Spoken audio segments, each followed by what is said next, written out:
अस्सलाम वालेकुम, बिस्मिल्लाहिर्रहमानिर्रहीम। आज मैं अल्लाह के फजल व करम से ऐसी आपको चीज़ दे रही हूँ इंशाअल्लाह तोहफा। ये 14-15 साल से मेरे पास है और मैं लोगों को बताती हूँ। लोगों को इंशाअल्लाह अल्लाह ताला खुशी नसीब फरमाता है, औलाद से नवाजता है। बे औलाद जोड़ों के लिए ये तोहफा है।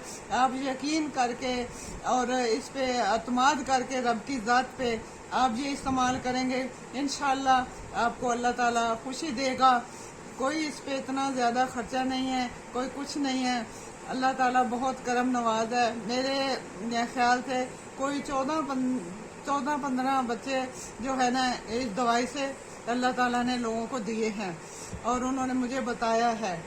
और अब जब मैं तो ये बात भूल गई हुई थी, मेरी बेटी कराची रहती है, वो आई थी तो वो मुझसे कहने लगी, अम्मी आपने दवाई दी थी मेरी दोस्त के लिए तो उसको अल्लाह ने बेटे से नवाजा था। अब वो जो है ना दूसरा बच्चा चाहती है तो वो कहती है अपनी अम्मी से वो दवाई फिर लेकर आओ मुझे दो, और मैंने खानी है। तो मुझे याद आई, मेरे दिल में आया कि ये मैं जो है ना वीडियो बना कर डालती हूँ। इंशाअल्लाह ताला अल्लाह फ़ायदा देने वाला है, वो करम करने वाला है। पता नहीं किस किस का भला हो जाएगा और वो खुदा की ज़ात को सुभान अल्लाह से पुकारेगा और मुझे दुआओं में याद रखेगा। ये दवाई मामूली सी दवाई है, कोई इतना खर्चा नहीं है, कुछ भी नहीं है, ना कोई खाने की मशक्क़त है ना कोई कुछ है। ये देखें, ये आपके सामने ये है सौंफ, ये सौंफ है, ये मैंने आधी छटाक ली है। और ये जो है ना ये मेथी दाना है। मेथरे नहीं लेने, बड़े होते हैं, मेथी दाना छोटा होता है, वो लेना है। और ये है वो जो होती है साबुत इसबगोल, और ये जो है ना ये वो है कलौंजी। ये 4 चीज़ें हैं रब की नेमतें। ये चारों चीज़ें जो हैं मैंने आधी आधी छटांक ली हैं। और ये देखिए, ये मैं इस प्लेट में डाल रही हूँ। ये 1 2 3 और ये 4। ये आधी आधी छटांक ले लें तब भी बहुत ज्यादा हो जाती है। देखिए कितनी ज्यादा हो गई है, खाने में इतनी ज्यादा नहीं आती और अल्लाह करम कर देता है।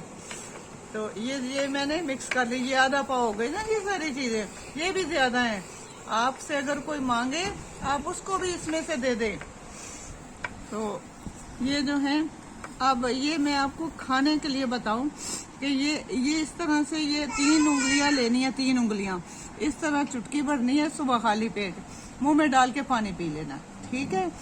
खाते रहने खास अयाम जो हैं उसमें छोड़ देनी है। अब पहले तो इंशाल्लाह रब के करम से वो आते ही नहीं है, वो मसला ही हल हो जाता है, अल्लाह मेहरबानी फरमाता है। ऐसे करना है, छोड़ देनी, खास अयाम में ये दवाई छोड़ देनी है। उसके बाद फिर ये इस्तेमाल करनी है। अल्लाह आप पे करम और फजल करेगा। आप रब की ज़ात पे यकीन करके और इत्माद करके खाइएगा, इंशाल्लाह अल्लाह ताला आपको फैज़ देगा। तो फैज़ देगा और आप मेरे लिए दुआ कीजिएगा, अल्लाह ताला मेरे हाल पे भी रहम करे। मैं दुआओं की बहुत तलबगार हूँ। अल्लाह हाफिज़, फी मान अल्लाह।